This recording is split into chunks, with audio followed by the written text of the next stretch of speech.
So if you look at the images, because I think we also think through pictures. We think through sound and we think through visuals, but we also think through pictures. And I think the picture on my left is a picture which speaks about non-separation. The difficulty is about discerning separate identifications. I think that that is characteristic of the Caribbean in a certain way, the life of the Caribbean. And the picture on the right speaks about the past, how these islands were settled. So that's what I'm trying to do, to connect both. And the Trans-Caribbean option, one of its contentions is that the past is still not yet finished. We're still making the past. I'm not saying the past continues to live with us. That's another kind of paradigm. Our argument is that we're making the past. Past is being made right now. Second slide. I think it's always important to recognize the other persons with whom one works. And this is again another thing building on the insights that you find, the folk insights that you find in the Caribbean. We have difficulties using the term we. I just said we have difficulties using the term we. I think the term we can only be used if you are explicitly saying, I'm using it as an invitational term. If you're not using it as an invitational term, then it becomes we and them. One of the Rastafari philosophers in music, Bunny Wailer, had a tune which we listen to a lot because you learn from music, Armageddon. And he sings that in the beginning you had I and I, but then slowly you got you and I. And the moment you get you and I, he said, then there's trouble in the world, and the world is in trouble. I think what he's talking about is that you can have differentiations, specificities, without neglecting that you are entangled. And I think his argument, his movement, what he was trying to say in that way of thinking is that the moment you think in you and I, the moment you make a we that's closed off, then you've forgotten the entanglement. You need to recognize that you can be specific, but you're entangled with the other. So that's why the I and I. This I, the other I, with whom I've worked a lot, and one of the persons I've written the paper with that will be presented today is Charissa Granger. She works at the University of the West Indies, and she works at the University of the West Indies, the St. Augustine campus in Trinidad and Tobago. She used to be at the Erasmus University in the Netherlands for a very long time. She can't be here with me, but I'd like you to hear something of what she actually is about and what led to this paper. And then I will elaborate a bit more. So if the clip can be played, yes, please. Then we'll listen to about a minute. Beautiful rendition. Charissa Granger, the other I in this, is someone who is a cultural musicologist. She does relational musicology. And together with her and a couple of others, we began to think that knowledge is participation. That's what music teaches. Knowledge is not representation of what you experience. When a musician is playing Raindrops, what that musician is doing is participating with and creating something new. I think that all social, scientific, and humanistic knowledge is participatory. It's within the thing. That is what she was getting at. One of the things that, together with her, I began to learn. My computer is off, so which means I can't see what is happening, but I will play it extempo, as they say in the Caribbean. I'll improvise. So Charissa Granger is one of the persons I work with. If you can show the other slide. Oh, the slides are off. Okay. So Granger is one of the persons that does the Trans-Caribbean option, but it's not something that solely emerges in the Nederlandophone world. It is something, a way of thinking that you find in different places. So you have persons on this slide like Valeria Grimberg-Pla and Julia Medina, and they are doing the Trans-Caribbean option from Central America. They are thinking the Harlem Renaissance starting from Central America and saying this is a way you think the world differently again. There are others like Kadisha Amurabit, who is using Caribbean thinking to think about the Amazigh, what was called the Berber situation in North Africa. So you have different people doing the Trans-Caribbean option. And with the persons that I work closely with in the Nederlandophone world is Vernon Chatelain. He's a musician, and he really makes the music. He theorizes through music, not in writing papers, but through music and through performances. And Shareli Iman-Wolson does it visually as a visual anthropologist. Shareli Iman-Wolson is the other person on the slide with dreadlocks. Yep. So it's a conjunction of different persons thinking the Trans-Caribbean option. So it doesn't belong to one group. It's being taught in different places, and I think that's the right way that options emerge.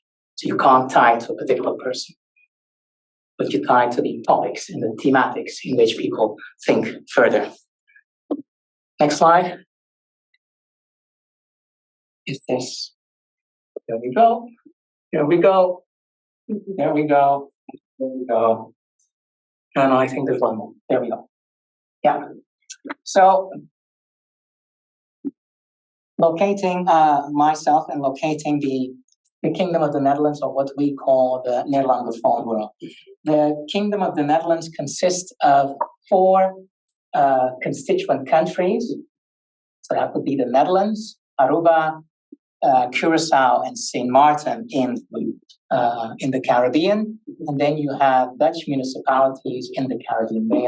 They fall directly, since 2010, they fall directly under the Netherlands. That's Bonaire, St. Eustatius, and Saba. It is an extended statehood. That means that everyone carries the same passports, and there's free movement up and down. So which means people in the Kingdom of the Netherlands are not transnationals, they're transmigrants. They live sometimes in the Caribbean, then they live sometimes in the Netherlands. They just move to and fro. I lived for 3 years when I was president of the University of St. Martin. I was in the Caribbean. And then I could take a sabbatical from the University of Amsterdam and go to the Caribbean, because it's one space, one constitutional space. That does not mean that there is still not a lot of decolonial work to be done, or anti-colonial work to be done. There's still a lot of anti-colonial work to be done within that operation. It's called the Kingdom of the Netherlands. When you look at the Caribbean population, about half lives in Europe. And I think that is the case for much of these countries in the Caribbean that have remained constitutionally tied to European countries. So the French islands have a similar demographic. Almost half of their population lives in the mainland France. They can be transmigrants too. They can live on both sides of the Atlantic Ocean to and fro. And they too have to do that decolonial work, because France and the Netherlands and Great Britain and so forth are still struggling to come to terms with the colonial past. Slide. So we had to think, what is our Caribbean? And we had to think it using the languages that we use, whether it's Papiamentu, which is a Creole that emerged, which resembles Portuguese and resembles the Creole of Cabo Verde, the Cape Verdean Islands. So you speak Cape Verdean Creole, you understand Dutch Caribbean Papiamentu. If you speak Brazilian Portuguese, you understand Dutch Caribbean Papiamentu. These languages are very closely related to one another. So examples that I gave today when I was speaking to some of you is in Brazil, you would say como vai. In Papiamentu, you would say conta vai. In Brazilian Portuguese, you would say tudo bem. In Dutch Caribbean Papiamento, you would say turcos bom. So they're similar in their structure and in their grammar. So we have to think, what is our Caribbean? If you want to do critical Caribbean studies working in that Nederlandophone world, you have to borrow from other parts of the Caribbean, but you have to produce something that is specific to your situation, the situations that you face. So what we had to do when we were thinking about this, when Sharissa and I and all the other guys were thinking about it, and all the other persons that we invited to think about it, is that we recognized that we grew up in what is called black gold societies. And black gold societies, I should be clear about that, we divide the Caribbean into white gold, black gold, and Visa card gold societies, and now digital gold societies. That is a way of thinking the Caribbean that tries to escape the notions of the British Caribbean, French Caribbean, the Spanish Caribbean, the Dutch Caribbean, and if you take parts of Brazil, you would say the Lusophone Caribbean, if you want to. So we were trying to escape that, so we said there are different gold societies in the Caribbean. And what we meant by that is that you would have white gold societies. White gold societies are societies of banana and sugar, agricultural societies. Agro-business is the dominant business in those societies. That meant that Bonaire, in that time that was Dutch Caribbean, resembled St. Vincent more because both were white gold societies than that it resembled Aruba or Curacao. So that's how you escape a certain kind of older colonial administrative logic in thinking the Caribbean.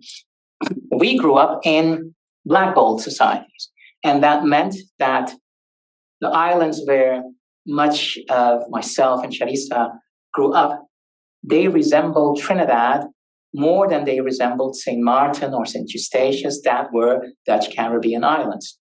Because black gold societies are societies of oil.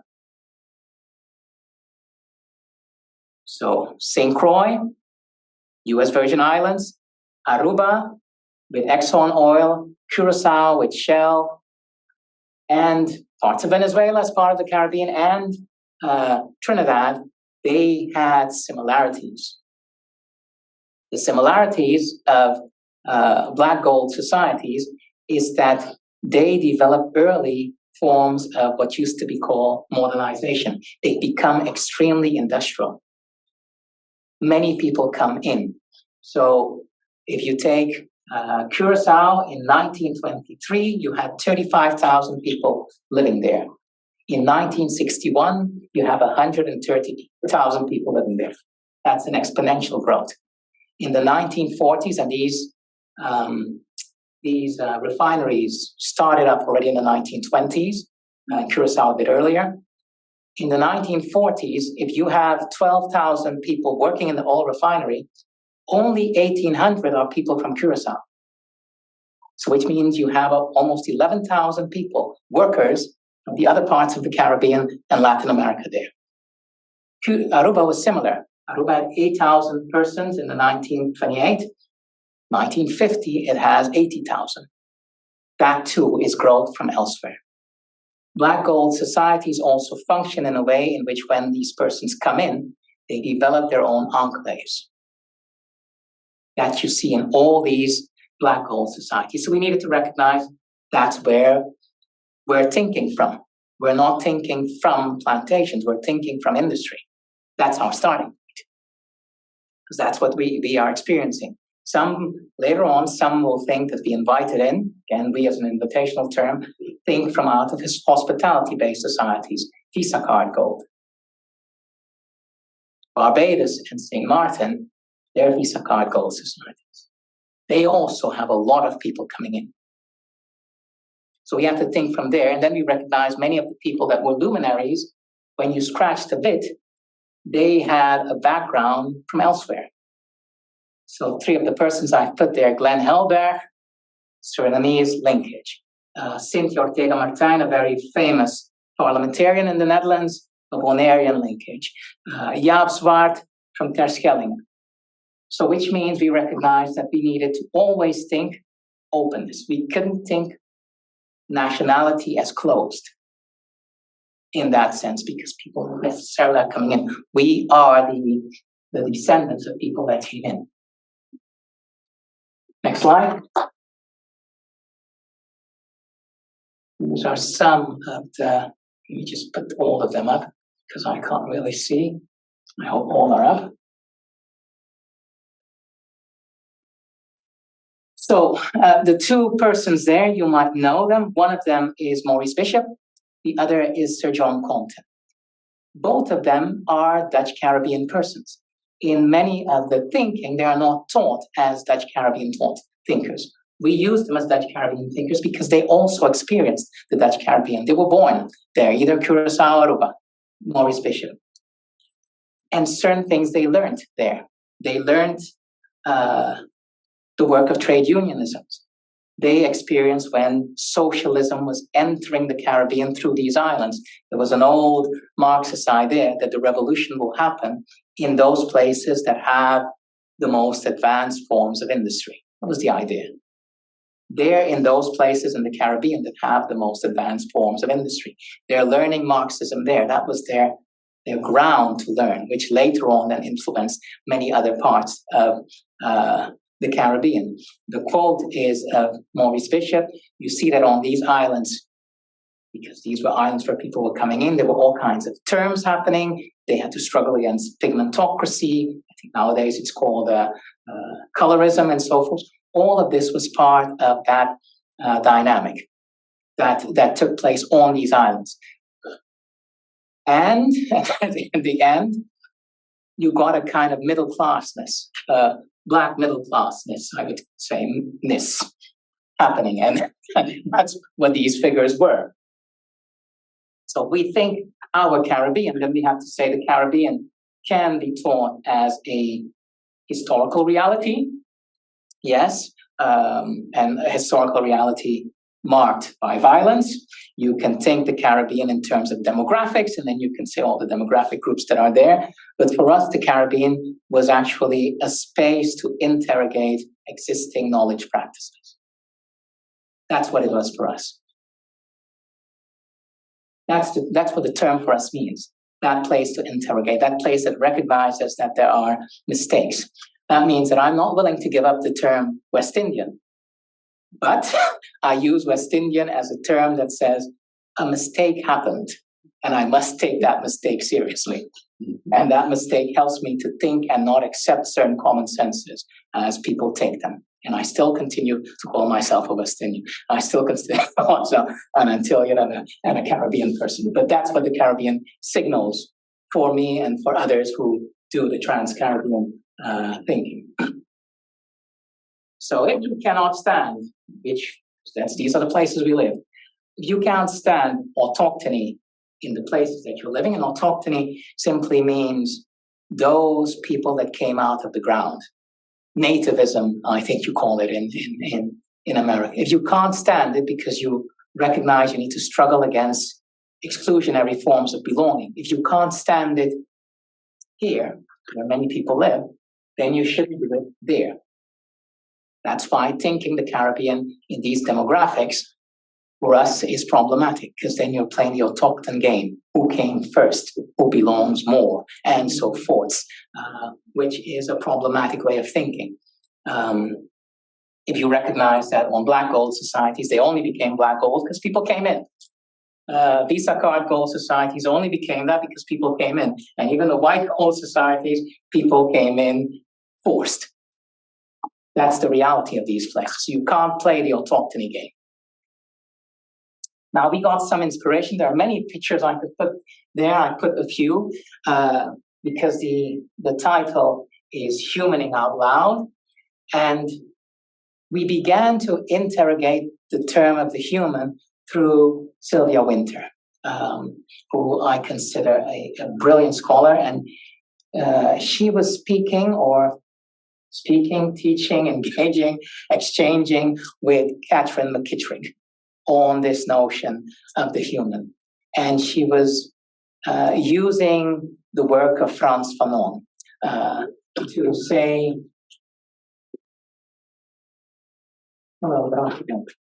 she was using the work of Frans Fanon to actually reimagine humans as the homo narrans. That's not on the scope, but the narrating human. So she was saying it's not only the bios, but it's also narratives we tell. That's what we become. So that's why she says human is as praxis. We took that to actually ask ourselves, should we not go a bit further? And we felt we should go a bit further. Not only the human as praxis, but recognizing the climate challenges. Perhaps we need to think about the dominance of this category of the human above the rest of life. So that's the move that we made, building on her, Lyndon Lewis, Ontologies, and you name it, a whole slew of other thinkers. So what is the Trans-Caribbean option? And I'm going to put all these things down. If on the Dutch Caribbean islands and in the wider Nederlandophone world, people do not speak one language, but most people speak 4 languages. That means that when they think, they're thinking in English, Spanish, Dutch, sometimes French, Papiamento, and so forth, Portuguese in my case. They're thinking in many languages together. So which means it's a thinking that necessarily has to engage concepts in many different languages. And it can't take one conceptual vocabulary from one language seriously.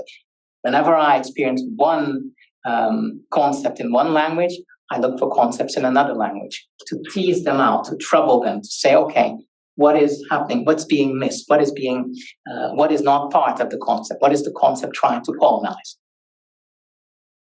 It is also, and then I have to look back, it doesn't want to replace Eurocentrism with any kind of centrism.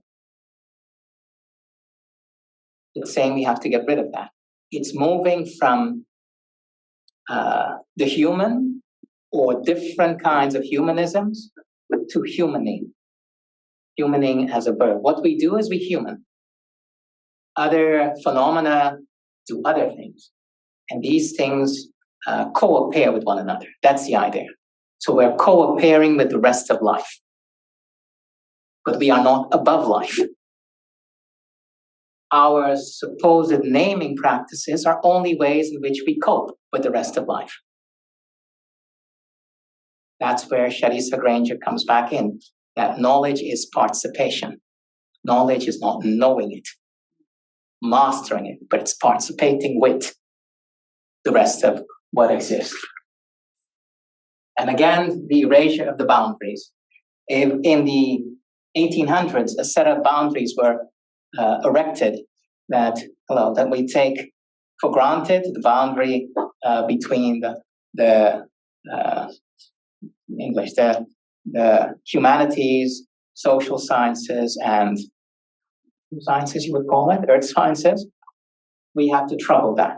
We have to trouble the boundary between science and non-ordinariness, called mysticism, whatever nowadays it's called, spirituality, etc.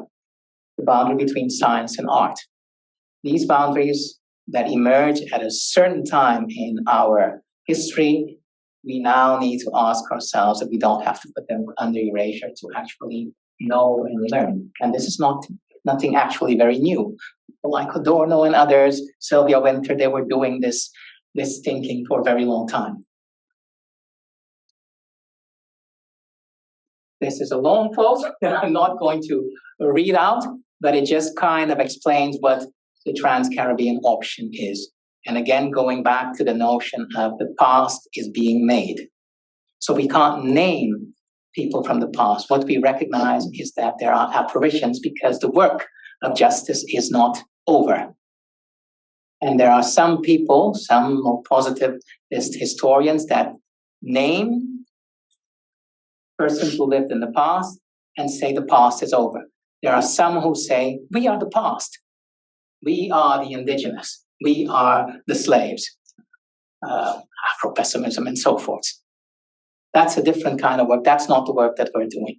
We're saying these things are constantly there to shake us, to remind us, hey, you still need to, don't take everything for granted. Continue doing the work of trying to achieve justice. That necessarily is always to come. I had my computer in front of me. I could read it out, but I'm going to turn around and read it. I think you can read it out, and I'm talking a lot, so you have time to read what is written on the slide. But that's the notion of the Trans-Caribbean option. It's an option, like many other options. It's a way of thinking, saying think always in different modalities, use art, use science, use whatever. It's saying try to think, recognizing that your linguistic habit is limited. So try to recognize another language might see the world differently. And it's trying to say that true thinking is participation, and participation is being entranced. That's the other understanding of the Trans-Caribbean.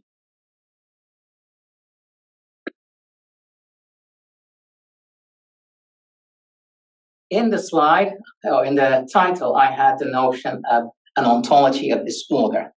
That ontology of disorder I get from Stefano Harney and Fred Moten, who have a wonderful way of writing and getting certain things across. So they speak about an ontology of disorder, and that ontology of disorder is characterized by the lives that many people who experience unfreedom live. So they speak about the homeless, that they have in common with the enslaved, that they have in common with those that experience the when the commons got disrupted, the enclosures and so forth. So they're trying to push for a wider solidarity of everyone who experienced kinds of unfreedom, and they call that ontology of disorder. And then they're saying we must not presuppose a space that's separate from the space of domination. We must presuppose that people live domination whilst they also live elsewhere. They're also creating another world. This is not so new. If you remember Fanon's notion of many of the negativities of coloniality is within us. It's not so new when the Rastafari say Babylon is in you. That's what they're getting at with that ontology of disorder. That ontology refuses the ordered world. You're in the ordered world, but you still are trying to do something else. You're also living elsewhere. That's their notion of that ontology of disorder.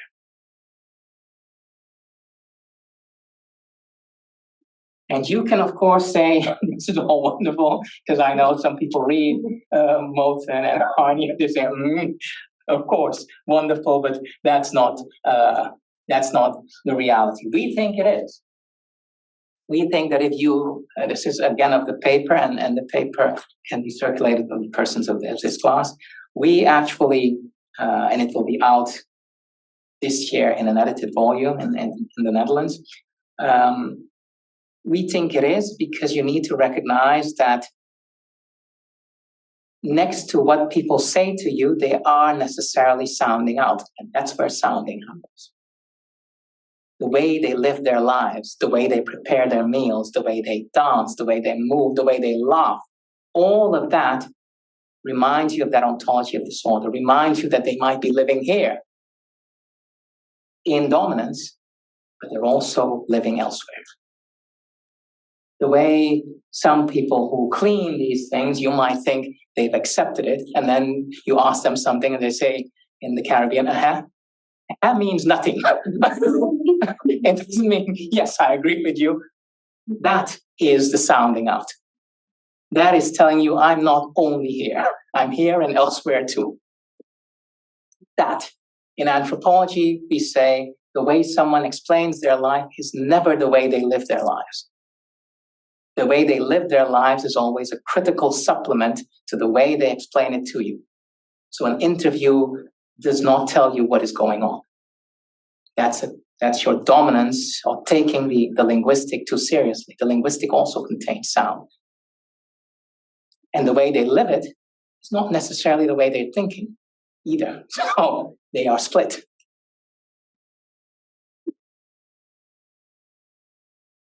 Coming to the end.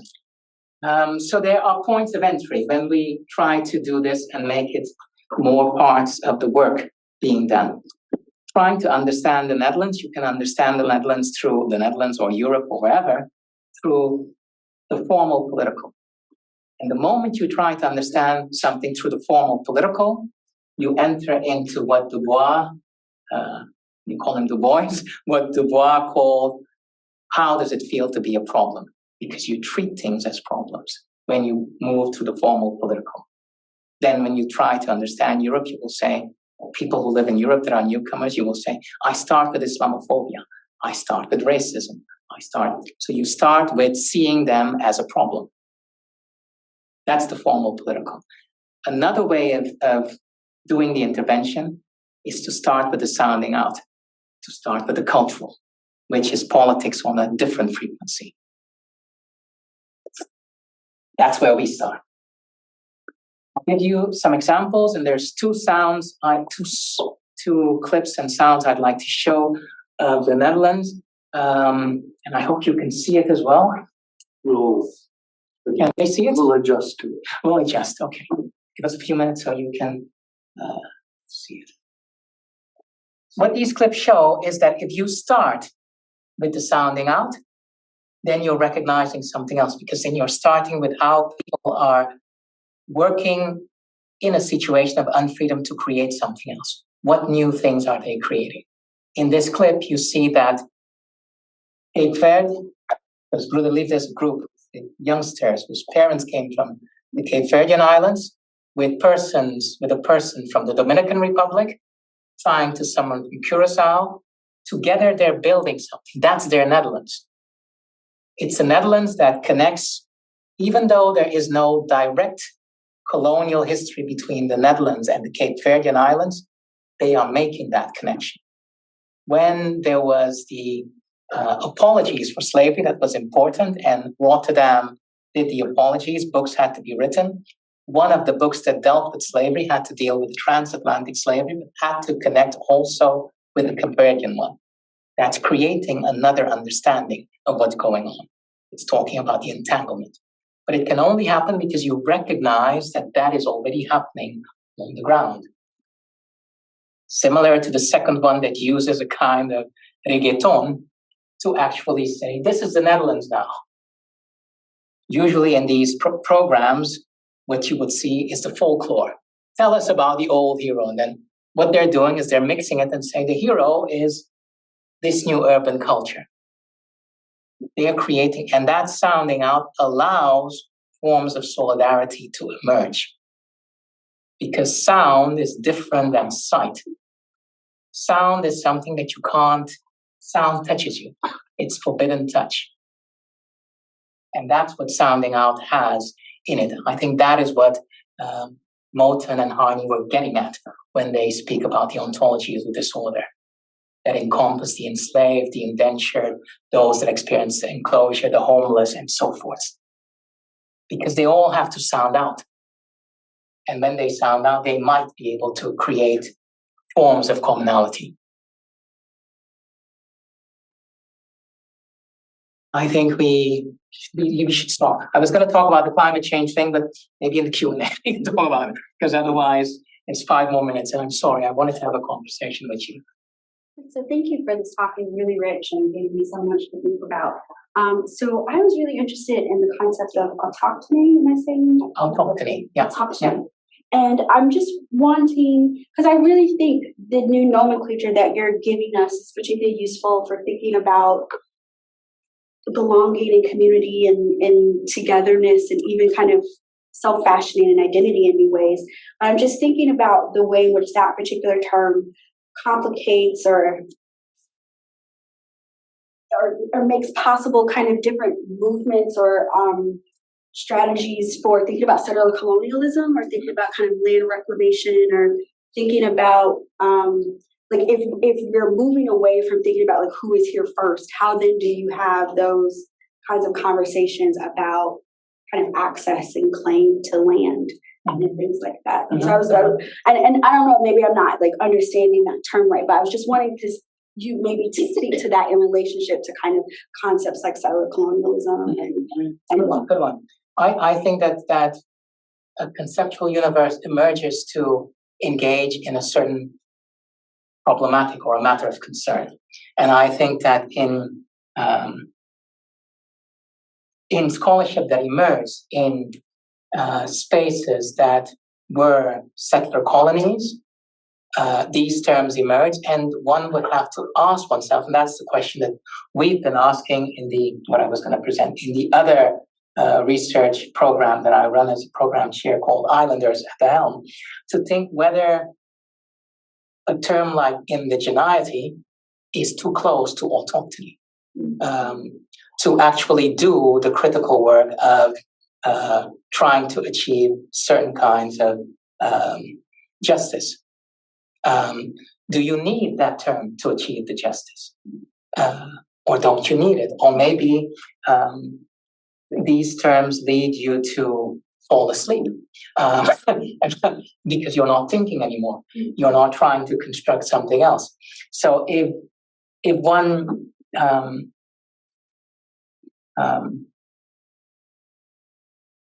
so I'm thinking from management colonies. That's what the Caribbean was. The management colonies, where you bring people in to work and you manage it. You manage whatever they produce and you export it. If you think from there, then you won't use the term indigenous nor autochthon. You will use the term first comers. They came first. But to no one does it belong, because the notion of belonging speaks to a certain understanding of the human that we are not so sure if we need that anymore in a time of climate challenges. We might have to learn to human with the rest of life in a particular positive accord. And then there is a justice claim of the first comers. Yes, but that justice claim is not based upon them coming out of the ground. The justice claim is simply based upon they were here first and other people trampled on them and their ancestors.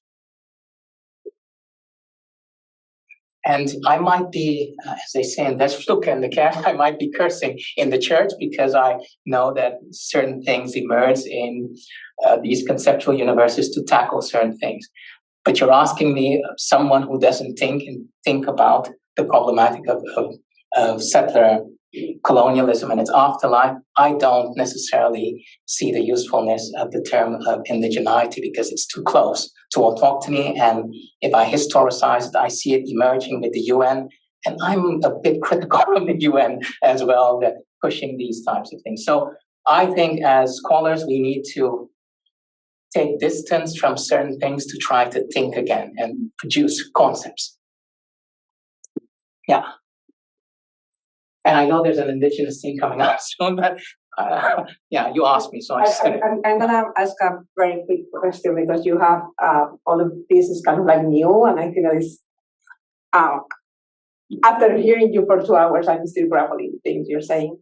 But this idea of like the importance that you give to sound, one side, and this importance that you give in the term of how you're talking about autonomy and like what can we do in practice, and also you are raising in music, which is another aspect to it.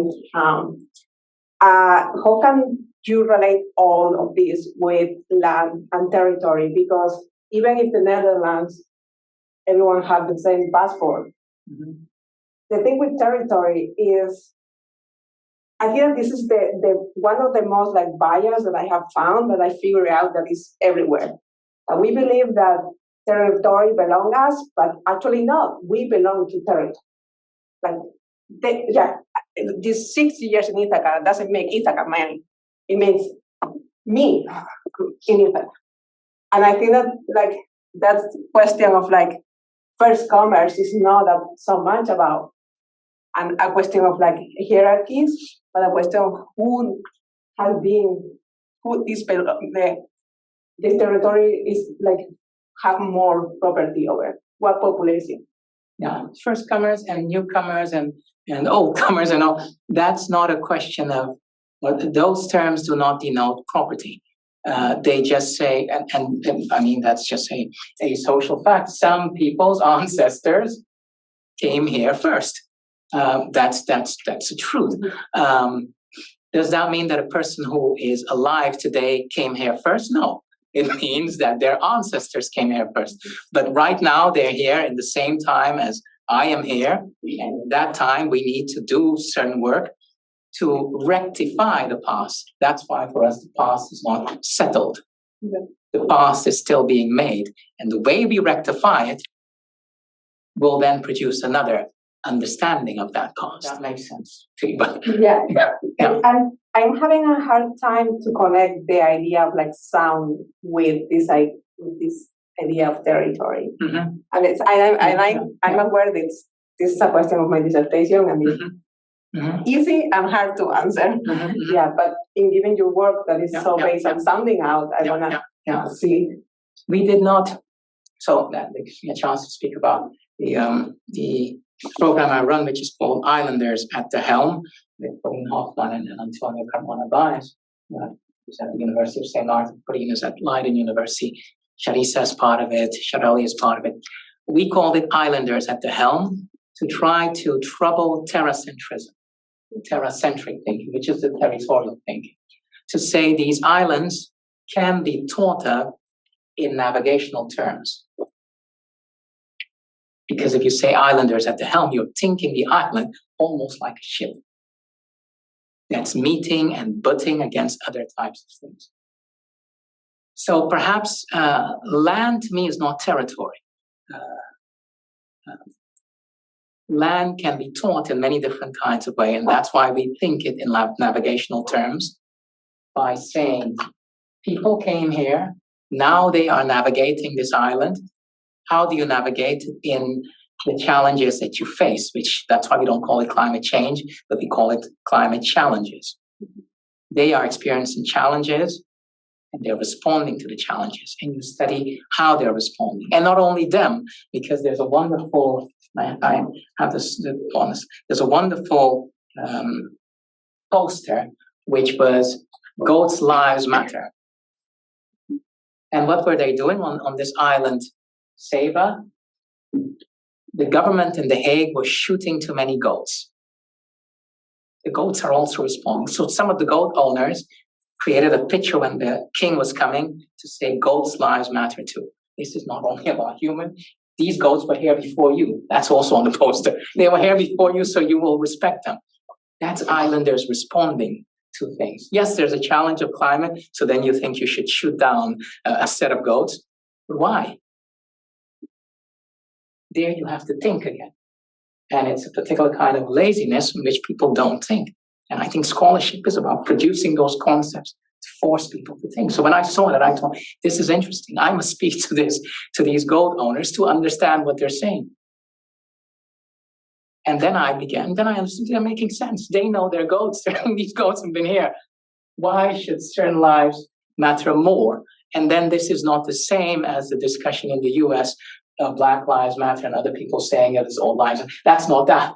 This is a specific discussion for that specific place in relation to how they find their way of life being troubled or disrespected. That's something else.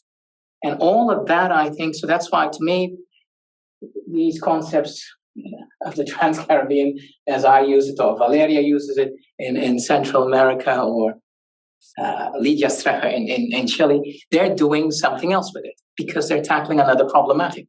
And we can borrow, of course, from one another.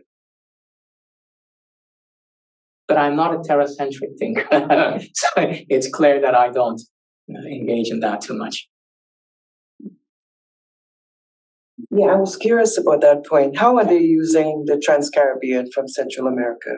So, for instance, they're using it to think a set of Harlem Renaissance thinkers.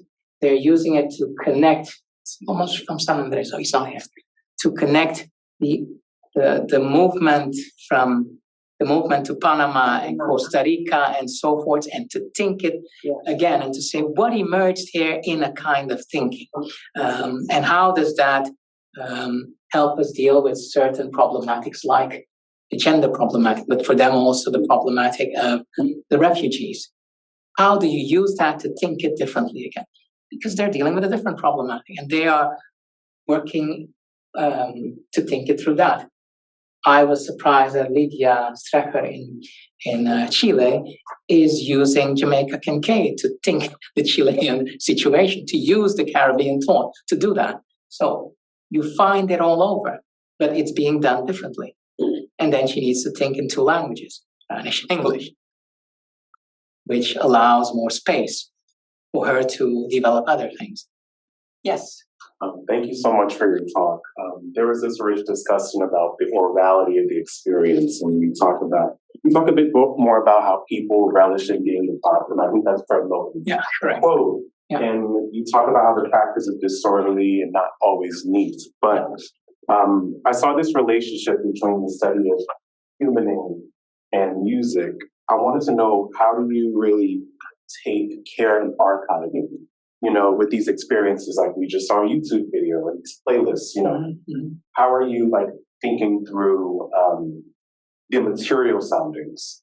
How do you archive these experiences? How do you, build a bibliography in a sense, as scholars do? That's a good one, and that gives me a chance. I just spoke about the urban research, popular culture research. I spoke about the Islanders of the Helm. There was someone else on the slide called Rachel Gillett. With her, I run a program called Rethinking Europe, and there, an archive, one of the work packages is to build an archive of that new sonic architecture that's being built next to the existing architecture in Europe. So they're building a hip hop archive, but they're also looking at the Dutch soca lovers and how they connect the Netherlands to Germany, to France, to Croatia, to Poland. This is a different geography that they're building, but a different geography of sound, and therefore of people.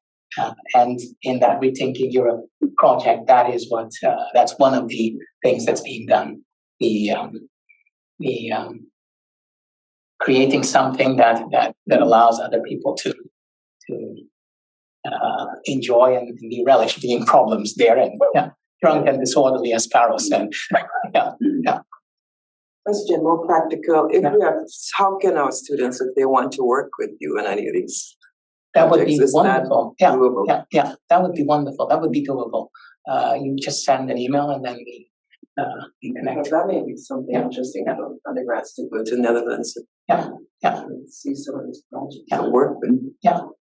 In the Netherlands or in the Caribbean, because they're in the Dutch Caribbean. Either one. Right. Correct. Right. Yeah, wonderful. Yeah. Leah, go ahead. Sorry. Yeah, I was really interested when he brought up how human isn't a noun, it's that I think the word used was praxis, and I guess that means practice. Could you go more into that and kind of speak about, I remember reading the quote before this talk, and I was really interested in how you're saying that it's sense to say humans are now living in singular multiple ways. Could you go more into that? Mm-hmm. I can do it in two ways. One way is that we have one way is taking Wilfrid Seller's notion of the manifest and the scientific image. And what he means is that we have a particular manifest image of humans, which is the way I think about myself. The other image is an image which thinks about us as all kinds of cells constantly moving and engaging with other types of things.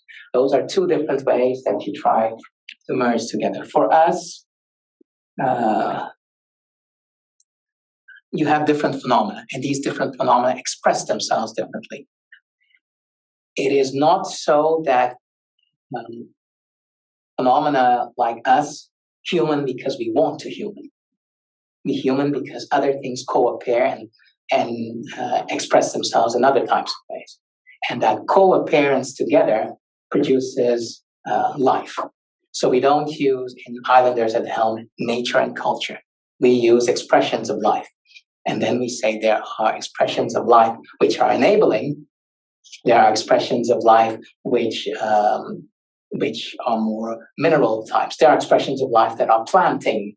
And that means not a plant, but they're planting. And there are expressions of life that are humaning. And all these expressions of life together emerge. And then we use some of Wilson Harris, who calls life. Wilson Harris is, of course, Wilson Harris, the Guyanese thinker essayist, who calls life an infinite rehearsal. And that infinite rehearsal of phenomena emerging, expressing themselves, co-appearing with others, disappearing after a while with others in that infinite rehearsal, that's life. And then therein you can still say, well, this form of appearing is causing the disappearance of many others. And so let's human differently. But let's not say human and animal. That is a kind of secular theological thing that might not be,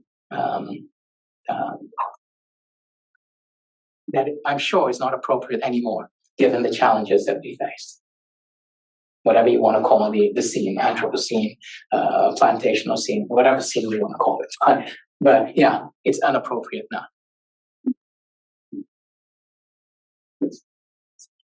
So, like, all of this is great, and you mentioned earlier that people, like, when sounding out, they practice this. Okay, man, they might not acknowledge it, but they practice this. This is the way they live. So, how do you get people to consciously understand this is the way that life is, or how do you get them to practice it so that you can reach your end goal? How do you build a tangible solidarity instead of like that which is on your feelings? That's a good one, and that's always a complicated question. And the way I try to answer it is that if knowledge is participation, which is life, and if I experience a Juve morning, everyone knows what a Juve morning is, right? Yeah, I experience a Juve morning, then I jam along. So, which means to me, if people are doing something, then you go along, you participate, and in that exchange, maybe certain things happen. But I don't lecture persons. I try not to do that. I know it's something that other people do, but that's not me. I just participate with you, and I ask you, what are you doing? Why you're doing it? Can I do along? What can I do for you? That's it. Yeah. So I think well, so first off, I just have a question, and then I have another question.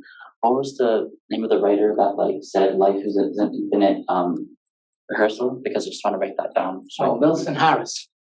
Wilson Harris? Yeah.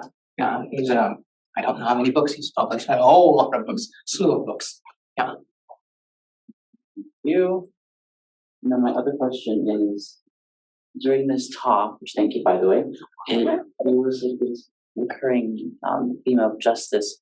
So I just want to know, what does justice look like to you from a decolonialization lens? Is it something that is going to go on forever? Is it something that justice will be perfected over and over again? Do you think that we're going to ever reach a point where it just stops? No, I don't think. I don't think it's going to reach a point where it ever stops. I think that it will always. To me, it always has to be based upon trying to achieve practical aims. But it can't be only the aims. So you must always expose whatever practical aim you want to achieve or have achieved to the future. And once you expose it to that, then you recognize that other things need to be done. I have a question about the categories of gold societies, like black gold, white gold. And maybe I'm misunderstanding it, but it sounded like in an attempt to, I guess, decolonize your categorization of the Caribbean, it sort of sounds like it's describing them either resources or things that can be exploited, like oil and sugar and other, I guess, resources. But I don't know, maybe I'm misunderstanding it, but it sounds kind of problematic. No, okay, so it's not it's not characterizing them by things that can be exploited. It's saying that the economic matters too in your analysis. So it doesn't matter in the ultimate instance, but it matters. So if you start recognizing, to use the old Marxian terms, the modes of production, if you start recognizing how people are making a living and the struggles they have to make a living, then it might be easier to make the connections across different parts of the Caribbean. That's what I meant. So the struggle of oil workers in 1951, when you had the strike in Aruba, they recognized their brethren, their comrades in Trinidad. But you're oil workers too. You're experiencing the same kind of struggling for a living. That's what I meant by it. Yeah. I was thinking the societies in gold. I wanted to follow up on that too when you said it, because the Visa Gold is a credit card society. It's a credit card. Tourism mostly. Tourism, correct? Yeah. Tourism, yeah. Hospitality, yeah. Right. So places like, and this is why people always like Trinidad doesn't really care about tourism because they already had a whole other industry. And I would imagine Guyana is probably going to go that route as well. The oil they recently started pulling out. So, but the question is, those black gold societies are usually very destructive as well because the hierarchies are so horrible. I don't know which is worse because we don't want the plantation ones either. Yeah, correct. Right. Correct. From Trinidad, I mean, Trinidad has so much money, had so much money at one point. Yeah. That I was told everybody could have given everybody $1 million. Correct. They had enough to do that and more, and just didn't. Yeah. So just think about what that means, that you can have really obliterated all of the inequality right away, just with the amount of wealth. But then it's very extractive, so that wealth usually goes to the US or Europe back again, right? Correct. So I don't know. Yeah. No, you're right. So you need a good political economic analyses of what's going on with these